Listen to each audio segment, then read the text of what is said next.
दोस्तों आज हम बात करेंगे उन बच्चों की जिनको है ऑटिज्म और उनका ट्रीटमेंट क्या होता है। उस परेशानी को समझने के लिए हमें कुछ असेसमेंट्स करनी पड़ती हैं, बाद में कुछ थेरेपीज करनी पड़ेंगी। ऑटिज्म के क्या लक्षण है? 3 थेरेपी होती है जो बहुत इंपॉर्टेंट है। स्पेशल एजुकेटर है जो उसकी सोचने समझने वाली शक्ति पर काम करता है। जब बच्चा 2 साल का होता है तो उसके ब्रेन के सर्किट्स हमारे सर्किट्स के मुकाबले डबल होते हैं। उस टाइम ब्रेन के सर्किट्स की सिलेक्शन होती है जिसको प्रूनिंग बोलते हैं। और सारी थेरेपीज इकट्ठी होंगी तो उसमें ज़्यादा इंप्रूवमेंट आएगी। सेम ही काम कर रहे हैं बट 3 डिफरेंट अप्रोचेज हैं तो उसका जो रिजल्ट है वो ओवरऑल बेटर आएगा। पेरेंट को भी साथ में होमवर्क दिया जाता है। थेरेपीज कितनी लंबी चलेंगी? नमस्कार दोस्तों, आज हम बात करेंगे उन बच्चों की जिनको है ऑटिज्म और उनका ट्रीटमेंट क्या होता है। ऑटिज्म का मतलब होता है खुद में खोए खोए रहना। बिकॉज हमारी 2 तरह की समझ होती है, एक होती है हिंदी इंग्लिश मैथ्स वाली जो IQ टेस्ट में होता है, दूसरा होता है हमारी सामाजिक समझ, दूसरों से आंखों से आंखें मिलाना। तो ऑटिज्म में क्या होता है, बच्चा सोशल स्माइल नहीं करता जब वो छोटा होता है 2-3 महीने का। जैसे बच्चे माँ को देख के या अपने घर वालों को देख के स्माइल करते हैं तो आई टू आई कॉन्टैक्ट में प्रॉब्लम होती है।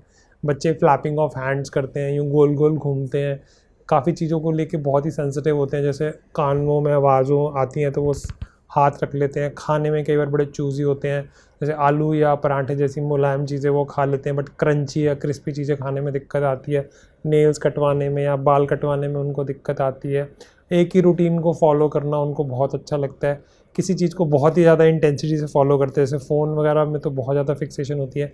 कई बार कुछ बच्चे अपने सूसू पॉटी को भी नहीं बता पाते और बहुत बार ऐसा होता है कि ऑटिज़म माइल्ड होता है तब तो अच्छी बात है, IQ नॉर्मल होती है।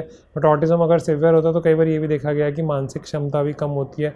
इसके अलावा कई बार ऑटिज़म के साथ साथ बच्चे हाइपर एक्टिव भी बहुत ज़्यादा होते हैं, तो बहुत ज़्यादा चंचल होते हैं, टिकते नहीं हैं, अपनी बात को कह नहीं पाते, आंखों से आंखें नहीं मिलाते।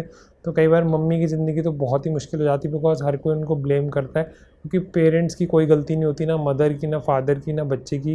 ये तो मर्ज़ी है या किस्मत कह लीजिए कि किसी को कोई ये परेशानी है। उस परेशानी को समझने के लिए हमें कुछ असेसमेंट्स करनी पड़ती हैं जिससे ये पता लगे कि बच्चे की बुद्धि कितनी है और उसका ऑटिज़म का लेवल क्या है, उसको ADHD या कुछ और प्रॉब्लम तो नहीं है। बाद में कुछ थेरेपीज़ करनी पड़ेंगी जैसे कि वो ऑक्यूपेशनल थेरेपी, स्पीच थेरेपी या फिर स्पेशल एजुकेशन जो एज अप्रोप्रिएट और एज रिलेटेड होगी। तो इसके बारे में बताने के लिए हमारे साथ है सारिका बिसारिया मैम जो कि हैं साइकोलॉजिस्ट एंड स्पेशल एजुकेटर। तो ओवर टू सारिका मैम। दोस्तों, जैसे डॉक्टर राजीव ने बताया कि ऑटिज्म के क्या लक्षण हैं, अब थेरेपी के बारे में आज बात करते हैं कि 3 थेरेपी होती हैं जो बहुत इंपॉर्टेंट है। सबसे पहले ऑक्यूपेशनल थेरेपी, स्पीच थेरेपी और स्पेशल एजुकेशन। ऑक्यूपेशनल थेरेपी का क्या रोल है? ऑक्यूपेशनल थेरेपी अगर हम देखें तो बच्चा जो है वो अपना काम कर सके, अपनी सामान को उठा सके, अपने आई टू आई कॉन्टैक्ट करके अपनी माँ से बात कर सके, अपने पापा के आने पर खुश हो सके, अपने पापा जब उसके मांगे कि चाबी लाओ, मोबाइल दो, तो वो उनको दे सके, यानी कि उनके कमांड को फॉलो कर सके। तो यहाँ ऑक्यूपेशनल थेरेपिस्ट उसका क्या काम करेगा? उसके आई टू आई कॉन्टैक्ट पे काम करेगा, उसकी मोटर स्किल की, उसकी फाइन मोटर कैसी है, उसकी ग्रॉस मोटर कैसी है, वो कैसे दौड़ के भाग रहा है, किस तरीके से चल रहा है, पंजों पे चल रहा है या अपने पैरों पे चल रहा है, इस चीज़ पे वर्क करेगा। स्पीच थेरेपी की अगर हम बात करें तो वहाँ पर बच्चा जेस्चर से, यानी कि वो सिर्फ देख रहा है कि उसने अपनी माँ को देखा, उसका हाथ पकड़ा और चल दिया, या अपने पापा को देखा चल दिया, पर ना तो वो मुस्कुराया, ना माँ को उसने माँ कह के एड्रेस किया, ना पिता को पिता कह के एड्रेस किया, वो बोल ही नहीं रहा है। तब वहाँ पर बच्चे को हम स्पीच थेरेपी के पार्ट को लेंगे कि बच्चा अपने माता पिता को एड्रेस करे, माँ आओ, पापा जाओ, टाटा, दादा दादी, पहचान भी रहा है। क्योंकि अगर हम माइल्ड ऑटिज्म के बच्चे की बात करते हैं तो वहाँ वो अपने फैमिली मेम्बर्स को पहचान तो रहा है, लेकिन पर वो किसी को भी उसके नाम से कॉल नहीं कर रहा। माँ को माँ नहीं, पापा को पापा नहीं, दादा को दादा नहीं, दादी को दादी नहीं। तो इस तरीके की परेशानी हो रही है। इवन उसको अपने नाम की भी पहचान है पर वो अपना नाम भी रिपीट नहीं कर रहा, जो माँ बाप को लगता है कि बहुत दुख की बात है। वहाँ एक स्पीच थेरेपिस्ट उसकी स्पीच पर काम करेगा। अब हम स्पेशल एजुकेटर की बात करते हैं कि 2 साल में स्पेशल एजुकेशन मतलब बच्चे को पढ़ाना क्या है, क्योंकि अधिकतर पेरेंट का क्वेश्चन होता है कि मैम पढ़ाई की तो अभी कोई ज़रूरत नहीं है, तो हम क्या स्पेशल एजुकेशन क्यों करें? जो कि जैसे एजुकेशन नाम जुड़ता है उनको लगता है शायद वो ABCD या पढ़ाई या कोई चीज़ सिखाएंगे। पर दोस्तों, ABCD नहीं सिखाना इम्पोर्टेंट, पहले तो उस बच्चे को जब वो अपना नाम पुकारना जानता है तो उसको ये पहचान हो कि ये मैं ही हूँ। जब मैं माँ को बात कर रहा हूँ तो वो मेरी माँ ही है। अगर उसकी चाची भी खड़ी है या उसकी बुआ खड़ी है या मासी खड़ी है, ही कैन डिफ्रेंशिएट कि नहीं, मेरी माँ को मैं एड्रेस कर रहा हूँ, तो वो अपनी माँ को ही कॉल करेगा। क्योंकि कई घरों में बड़ी मम्मी, छोटी मम्मी ये कहा जाता है, तो उसको ये पता होना चाहिए कि माँ जो है वो स्पेसिफिकली मेरी माँ के लिए वर्ड है, छोटी मम्मी, बड़ी मम्मी, चाची और ताई के लिए यूज़ हो रहा है। तो उसके लिए स्पेशल एजुकेटर है जो उसकी सोचने समझने वाली शक्ति पर काम करता है उसकी शुरुआत के दिनों में ही। तीसरा, वो क्या चीज़ मांग रहा है, हाथ पकड़ के तो ले जा रहा है पर मांग क्या रहा है। अगर हमने उसको किसी दूसरी चीज़ से, यानी कि कलर और पेंसिल में डिफरेंस नहीं कराया, तो वो उसी से लिखना शुरू कर देगा। पर स्पेशल एजुकेटर बताएगा कि जो कलर करते हैं वो उससे हम पेंटिंग या ड्राइंग ये सब करेंगे, लेकिन पेंसिल से हम अल्फ़ाबेट्स लिखेंगे। पर 2 साल के बच्चे को इसकी ज़रूरत क्या है, पर उसको पहचान, उसको उसी समय उसको पहचान हो रही है कि ये लिखने वाली चीज़ है, ये खेलने वाली चीज़ है, ये खाने वाली चीज़ है। तो जो डिफ्रेंशिएशन है वो स्पेशल एजुकेटर उसमें काम करता है। तो ये तीनों लोग जब मिलके काम करते हैं किसी बच्चे के साथ, तब हम कहते हैं कि हाँ, इस बच्चे का डेवलपमेंट जो 2 साल का है, मान लीजिए उसने डेवलपमेंट क्वेश्चन कराया और अपना ऑटिज़म का कार्स का असेसमेंट कराया, उसमें निकल के आया कि उस बच्चे की जो उम्र है वो लगभग से लगभग 1 साल 6 महीने की है, परंतु उसकी वास्तविक उम्र जो उसकी एक्चुअल उम्र है वो तो 2 साल की है, पर वो बच्चा तो आ रहा है अपनी उम्र से 6 महीने पीछे। तो जो 6 महीने जो पीछे है, तो ये नहीं होगा कि उस बच्चे को जो 1.5 साल में किसी बच्चे को सिखाते वो सिखाएगा, नहीं, जो 2 साल के बच्चे का टारगेट होता है उसी व्यवहार पर काम करेगा। पर जो उसके पीछे से नहीं कर पा रहा है, या वो नहीं बोल पा रहा है, या अपनी बात को समझा नहीं पा रहा है, या वो टिक के नहीं बैठ पा रहा है, या वो अपनी आई टू आई कांटेक्ट नहीं कर रहा है, तब वो स्पेशल एजुकेटर जाकर उस बच्चे पर वो 2 साल से काम करेगा। इसमें दोस्तों बहुत इम्पॉर्टेंट जो बात है वो ये है कि आपको जान के हैरानी होगी कि जब बच्चा 2 साल का होता है तो उसके ब्रेन के सर्किट्स हमारे सर्किट्स के मुकाबले डबल होते हैं। उस टाइम ब्रेन की सर्किट्स की ना सिलेक्शन होती है जिसको प्रूनिंग बोलते हैं। जैसे मैं हिमाचल से हूँ तो एप्पल्स जो होते हैं, एक डाली पे अगर 10 एप्पल लगे हों तो 5 काट दिए जाते हैं ताकि बाकी 5 का साइज़ बड़ा हो सके। तो अगर उस टाइम इंटरवेंशन की जाती है तभी इसको अर्ली इंटरवेंशन भी बोलते हैं, 1.5 साल में भी बोलते हैं अर्ली इंटरवेंशन करने के लिए ओटी और स्पीच के मामले में। तो उसमें क्या होता है कि वो सर्किट्स डेवलप होंगे जो सही होंगे। तो अगर आप 5 साल के बाद थेरेपी कराएंगे या पैसा खर्च करेंगे भी या मेहनत भी करेंगे या सरकारी में भी कराएंगे तो आपको वो रिज़ल्ट्स नहीं मिल पाएंगे जो रिज़ल्ट्स आपको सेकेंड ईयर में मिलेंगे। उसके बाद लगातार थेरेपी चलेंगी कुछ महीने के लिए। और कई बार ये गलतफहमी भी होती है कि एक थेरेपी करानी है या हमने 2 थेरेपी करानी है तो कौन सी कराएं। जैसे सारिका मैम ने बहुत वैलिड पॉइंट बताया कि लोगों को लगता है कि पहले ना स्पीच थेरेपी कराते हैं क्योंकि बच्चा बोलता नहीं है तो बहुत एम्बैरेसिंग लगता है फैमिली मेम्बर्स को, क्योंकि वो चीज़ सबसे पहले पकड़ में आती है और लोगों को समझ आती है। ऑक्यूपेशनल थेरेपी का शब्द का मतलब ही लोग नहीं समझ पाते। ऑक्यूपेशन क्या है, कोई नौकरी करने थोड़ी जाने वाला बच्चा या घर थोड़ी संभालने वाला है, उसका काम है खेलना। बट उसका खेल वैसा नहीं है जैसा आम बच्चों को होता है। जैसे गाड़ी चलानी है तो गाड़ियों को लाइन में लगा देता है, और अगर गाड़ी चलानी है तो उसके टायर घुमाने लग जाता है, या पंखे या बाकी चीज़ों को गोल गोल जो चीज़ें हैं उसको फैसिनेटेड तरीके से दिखने लग जाता है। उसकी वजह से ध्यान अगर उसका उस तरह से होगा, क्योंकि इसमें हाइपर सेंसिटिविटी और हाइपो सेंसिटिविटी का कॉन्सेप्ट होता है। कुछ चीज़ें बहुत ही ज़्यादा उसे उत्तेजित करती हैं और कुछ चीज़ों पे वो बिल्कुल ध्यान नहीं देता। तो ऑक्यूपेशनल थेरेपी है उसके सेंसरी इश्यूज़ पे काम करेगा जिससे कि उसकी दोनों सेंसेशंस जो है वो नॉर्मल हो जाए। जो नहीं महसूस कर रहा है वो महसूस करने लगे, और जो बहुत ज़्यादा महसूस कर रहा है उसको कंफर्टेबल हो जाए। जैसे ब्रशिंग करनी होती है तो पहले ब्रश बाहर लगाना होता है। अब ये तो बड़ा अजीब लगेगा कि जो ब्रश है वो चेहरे के बाहर लगाना पड़ रहा है, बट ये वाली सेंसेशन जब कंफर्टेबल होगी तभी वो अपने टीथ के ऊपर लगाने देगा या मुंह के अंदर डालने देगा। नहीं तो ऐसे नहीं होगा कि आप डायरेक्टली ज़बरदस्ती ब्रश उसके मुंह में डाल पाएँ। तो बच्चे का काम क्या है, ब्रश करना, खाना खाना, अपनी सूसू के बारे में बताना, पॉटी के बारे में बताना, मम्मी को मम्मी बोलना, पापा को पापा बोलना, अपनी अगर कोई दर्द हो रहा है या तकलीफ़ हो रही है उसको बता पाना। तो ये जो सारी चीज़ें हैं जितनी जल्दी बच्चा सीखेगा उतना ज़्यादा उसमें फ़र्क पड़ेगा, और सारी थेरेपीज़ इकट्ठी होंगी तो उसमें ज़्यादा इम्प्रूवमेंट आएगी। इसके बारे में हम सारिका मैम से जानेंगे। प्लस एडिशनली अगर बच्चे को बहुत ज़्यादा हाइपर एक्टिविटी है और वो ऑक्यूपेशनल थेरेपी से वो एक्टिविटी कंट्रोल हो जाती है, हाइपर एक्टिविटी, तब तो बहुत अच्छा है। बट अगर ऑक्यूपेशनल थेरेपी से वो हाइपर एक्टिविटी कंट्रोल नहीं होती है तो मेडिसिन देने की ज़रूरत भी पड़ सकती है, क्योंकि अगर अब जैसे हमारा ये कैमरा अगर हिलता रहेगा तो वीडियो की क्वालिटी अच्छी नहीं बनेगी, आप उसे नहीं देखेंगे। तो अगर बच्चा शांत होगा तो वो ज़्यादा अच्छे से थेरेपी के रिजल्ट्स आएंगे और घर में भी आपकी कमांड्स को फॉलो कर पाएगा। फैमिली मेम्बर्स की कॉमन इशू ये होता है कि एक तो ये डिसऑर्डर्स जो होते हैं काफ़ी तकलीफ़ देते हैं इमोशनली फैमिली मेम्बर्स को। उसके बाद टाइम कंजम्पशन इसमें काफ़ी ज़्यादा होती है, 3 थेरेपीज़ कराना, ऑक्यूपेशनल थेरेपी हर सेशन 45 मिनट्स का होता है, तो उनको लगता है कि बच्चा इतना कोऑपरेट कर भी पाएगा कि नहीं। तो क्यों ना हम ऐसा करें, पहले 1 या 2 थेरेपीज़ कराएं, जब वो कंफर्टेबल हो जाए फिर हम सारी थेरेपीज़ कराएं। तो एज एन एक्सपर्ट और as an experience of more than 20 years ma'am, आप क्या कहना चाहेंगे इस बारे में?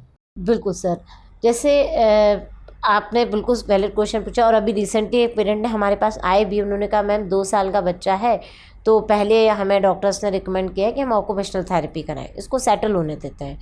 तो मैंने कहा ठीक है, आपकी चॉइस है, लेकिन as a professional, as a expert मैं आपको सलाह देती हूँ कि हमें क्यों तीनों करानी चाहिए, क्योंकि सेटल तो होगा, पर तीनों ही थेरेपी का पार्ट है सेटल करना, क्योंकि हर सेशन 40-45 मिनट्स का है, 1-to-1 सेशन है।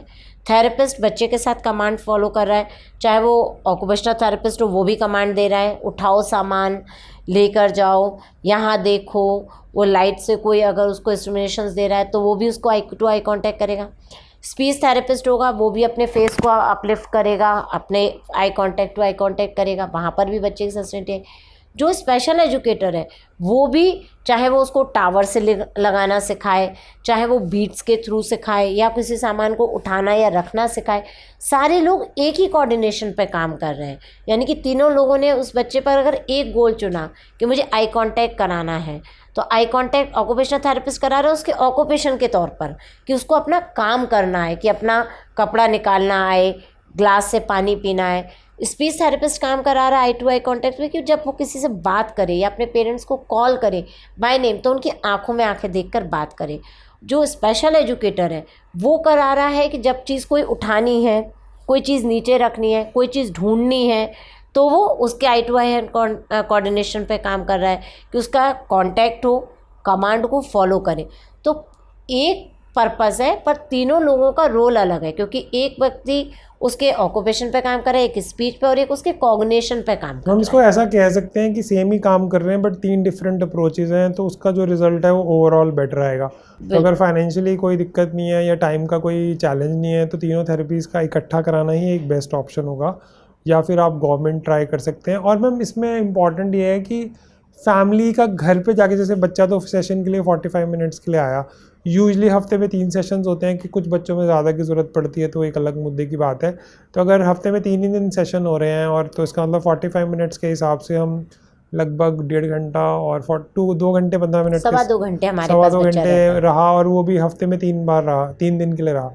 तो बाकी टाइम पेरेंट्स का होमवर्क क्या होगा, या फैमिली मेम्बर्स जो भी सपोर्ट कर सकते हैं, चाहे वो फादर हो मदर हो, जो वर्किंग है दोनों तो एक सपोर्ट करते हैं, या मदर है, या उनके दादा दादी हैं, नाना नानी है, या उनकी मेडी है जो उनका बच्चे का ख्याल रख रही है। तो होमवर्क में क्या होना चाहिए? जी सर, जैसे कि हमारे क्लिनिक पे ये है कि हर सेशन के बाद 5 मिनट का सेशन, जो केयर टेकर या पेरेंट या उसके दादा दादी जो भी उस बच्चे को घर में भी सुपरवाइज़ करते हैं, उनको ट्रेंड किया जाता है कि आज हमने काम क्या किया। पहले, सबसे पहले हम मीटिंग करते हैं जब हम सेशन शुरू करते हैं, उसमें हम बताते हैं कि हमारे क्या गोल्स रहेंगे, फिर वो गोल सेटिंग होगी। उसके बाद पेरेंट को इन्फॉर्म किया जाएगा, पेरेंट को भी साथ में होमवर्क दिया जाता है। जैसे ऑक्यूपेशनल थेरेपिस्ट कहेगा कि घर जा कर के आपको इसको ब्रशिंग करानी है, या आपको जाके इसको जिम बॉल पर थेरेपी देनी है, या उनको ब्रश से जो उनकी थेरेपी देते हैं वो देनी है, या जो भी उसका कॉन्टैक्ट का पर्सन होगा वो ऑक्यूपेशनल थेरेपी पेरेंट को ट्रेन करेगा। साथ में स्पीच थेरेपिस्ट जो होते हैं वो साउंड्स पे, क्योंकि पहले शब्द तो बहुत बात की चीज़ है, वो साउंड पे काम करेंगे, उसकी टंग पे काम करेंगे, उसकी ऑरोमोटर पे काम करेंगे। तो साथ में पेरेंट को भी सिखाते हैं कि आपको कैसे कैसे उसके या पे चीक्स पे मसाज करनी है, किस तरीके से आपको एक स्पून से या एक जो आइसक्रीम स्टिक होती है उससे किस तरीके से आप आप उसकी टंग पे प्रेशर दोगे, वो ये सिखाना बताएंगे। स्पेशल एजुकेटर उनको ये सिखाएगा कि किस तरीके से आपको इसको कमांड देना है, बुलाने का कमांड कैसे देना है, इसको किसी चीज़ को रखने का कमांड कैसे देना है, किसी सामान को उठाने का कमांड कैसे देना है। क्योंकि हमारे पास तो लगभग से लगभग बच्चा जो है वो 7-7.5 घंटे के लिए आ रहा है पूरे वीक में, और ऐसे करके अगर हम महीने में देखें तो सिर्फ 12 बार आ रहा है। तो इतना कॉन्टेक्ट, बाकी हिस्सा किसके हिस्से में है? वो उसके माता पिता, उसके ग्रैंड पेरेंट्स या जो उनकी देखभाल करते हैं। तो यहाँ पर हमें उनको बराबर ट्रेन करना होगा कि घर में जाके वो क्या करें, रिवीज़न। क्योंकि बहुत सर ये सबसे कि शुरुआत में जो रिज़ल्ट होता है ना वो थोड़ा जल्दी दिखता है, ये हमारा बच्चा करता नहीं है तो अचानक से दिखने लगता है कि अरे हाँ इसने तो सामान उठा लिया, या इसने आवाज़ सुन के रिस्पॉन्ड किया, या पीछे पलट के देखा, इस तरीके से। तो उनको लगता है कि ये शायद जल्दी होगा। तो बार बार थेरेपिस्ट भी उनको बताते हैं कि ये चीज़ सस्टेन करनी है, हमें ये रोकनी है कि ये व्यवहार लगातार करता रहे, ऐसा ना हो कि आज करे और कल ना करे। तो उसी व्यवहार की प्रैक्टिस तो वो घर में कैसे कराएं?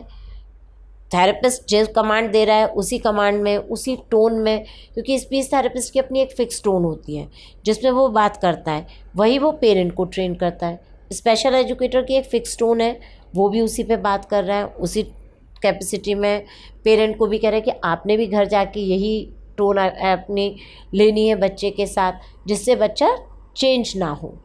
तो स्पेशल एजुकेटर, ऑक्यूपेशनल थेरेपिस्ट या स्पीच थेरेपिस्ट वो पेरेंट के साथ पूरा कोऑर्डिनेट करके वर्क करेंगे, या ग्रैंड पेरेंट्स के साथ या उनके केयर टेकर के साथ, जिससे बच्चा घर में अपने निरंतर उस चीज़ का प्रयास करता रहे। इसका अलावा जैसे बच्चों को क्लास वर्क होता है और बाद में होमवर्क मिलता है, तो उनको होमवर्क करना भी उतना ही इम्पॉर्टेंट है। अगर वो करेंगे तो उससे रिज़ल्ट जल्दी आएंगे। और एक और इम्पॉर्टेंट बात कि पहले 3-6 महीने में जो रिज़ल्ट्स आते हैं वो पेश शायद अगले 6 महीने या 12 महीने में ना रहे, तो उससे डिसहार्टन ना हो। तो मैम थेरेपीज़ कितनी लंबी चलेंगी? 6 महीने, 1 साल, 2 साल, कुछ तो टाइम पीरियड होगा, जैसे जो पेरेंट्स का सवाल होता है। जी सर, शुरुआत में अगर जो बच्चा 2 साल में आ रहा है तो हमेशा ये दिखाया था कि अगर वो माइल्ड कैटेगरी का है और उसका जो IQ DQ उसका नॉर्मल है, यानी कि वो अभी उम्र 2 साल है, 2.25 साल है, पर वो उसकी जो बुद्धि की क्षमता जो DQ आ रहा है वो आ रहा है उसका 1.25 साल, तो नियर टू है, उसके कुछ ही डेवलपमेंट्स डिलेड है। तो ये बच्चा जो है वो 8 months to 1 year में प्रोग्रेस कर जाएगा। हो सकता है कि कुछ उनके हिस्से रह जाएं, क्योंकि जैसे 3 साल का होगा तो 3 साल की उम्र का व्यवहार जाने लगेगा, 4 साल।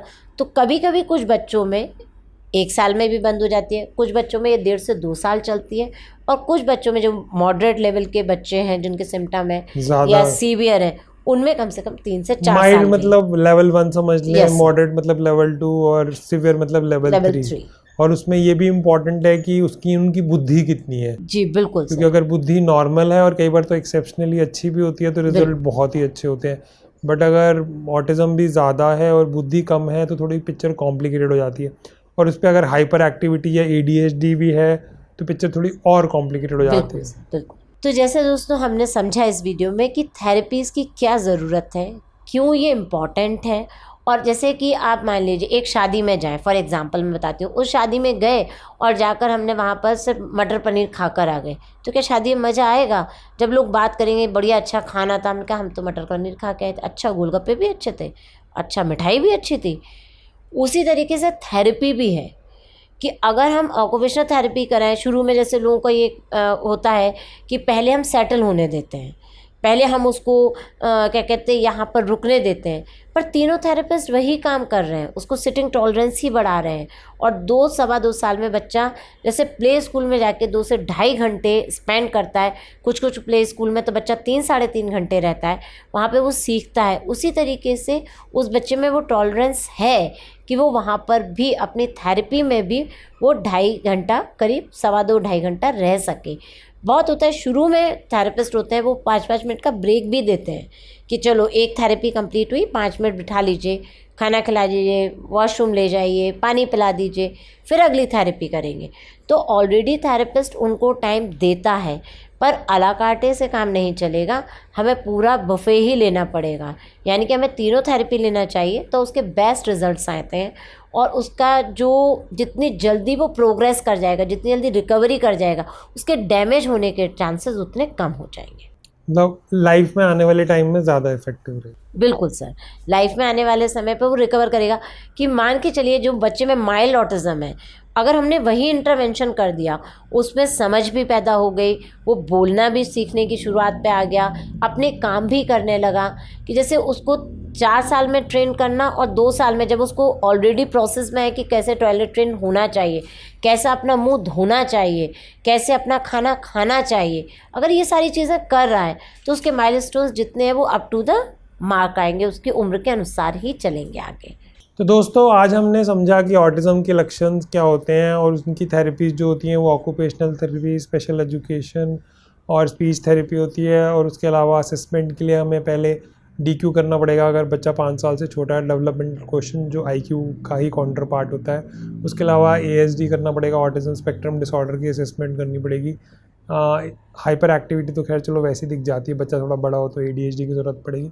उसके बाद थेरेपी पॉइंट ऑफ व्यू से हमें थेरेपिस्ट से असेसमेंट कराना होगा और फिर हम अपनी थेरेपी स्टार्ट कर सकते हैं। और 3 मंथ 6 मंथ्स 1 ईयर के हिसाब से अपना टारगेट बना के और जो इम्पोर्टेंट सिम्टम्स हैं उन पे काम कर सकते हैं, ताकि बच्चा जो है लकी है, IQ अच्छी है, माइल्ड है तो कई बार ऐसा होता है कि वो प्ले स्कूल के बाद या थेरेपी के बाद सीधा स्कूल ही चला जाता है या फर्स्ट सेकंड से अच्छे से अपने आप को मैनेज कर पाता है और कभी किसी को दिक्कत नहीं आती। बट अगर हाँ मॉडरेट टू सिवियर है तो हमें अपनी एक्सपेक्टेशन थोड़ी रियलिस्टिक रखनी पड़ेंगी। बट फिर भी हमारी कोशिश तो यही होनी चाहिए कि जिस हद तक वो इंडिपेंडेंट हो सके और फैमिली मेम्बर्स की ज़रूरत पड़े उस हद तक हम उसकी मदद करें। तो आज के लिए मेरी तरफ से और मैम की तरफ से इतना ही। धन्यवाद।